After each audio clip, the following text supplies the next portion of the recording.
Sir Stephen, ito po yung Block 35. Yan. Testingin muna natin yung unit mo, sir. Ito yung magazine mo. Yan. Lagyan natin ng ilaw. Yan. Para maliwanag. Tapos, ito po yung ang laki ng box mo. Wala, ganyan talaga box ng Block 35. Malaki. Ito yung unit mo, sir. Yan, may langis-langis pa yan. Fresh na fresh yan.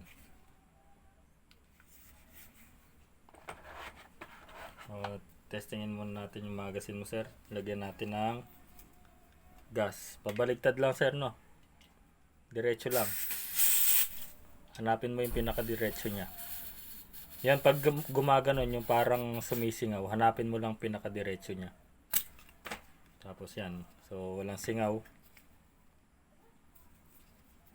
Pag itatago mo na yung magazine mo, sir, yung unit mo, huwag mo nga alisan ng gas para iwas leak dito sa inlet, dito sa base, tsaka dito sa outlet. Minsan dito lumalabas yung bala.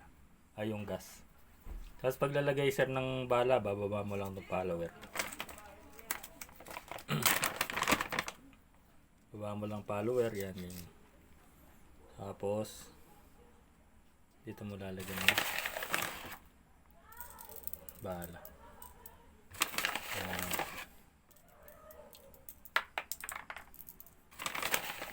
Pwede ka rin bumili ng mahabang magazine ito para mas marami kang bala. Kasi may full auto yung unit mo eh. Para sa mas marami kang bala, 50 rounds. Ito kasi 25 lang. 24 plus 1. Kunin natin tong isa. Ipan natin dyan. Yan. So, salpak tayo, sir, no? Ito hindi naman siya ambidextrous. Dito lang. So, charge natin, sir. Ito naka semi-auto. Pag binaba mo yan, full auto. So, semi-auto muna tayo.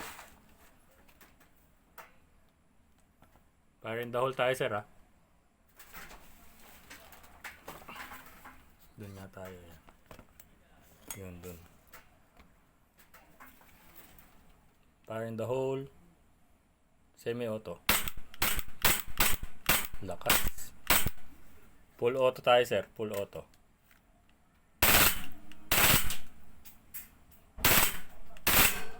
Okay. Semi ulit. Okay, nag-slide stop na unit mo, sir. Yan. Naka na rin yan. Yung sight niya. Yan, yung umiilaw sa dilim. Yan. Okay, unit mo, sir. Nag-slide stop. Tanggalin mo lang yung magazine. Tapos, atras mo lang tong slide, sir.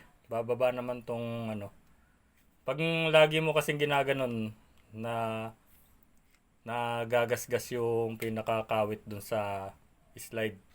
So, atras mo na lang yung slide, sir. Bababa naman to. Yan. Tapos, alalayan mo na lang pa ganun. Tapos, kalabitin mo yung trigger para yung hammer sa loob ay naka-rest position. So, yan, sir. Goods na goods ang iyong unit. Maraming salamat, sir.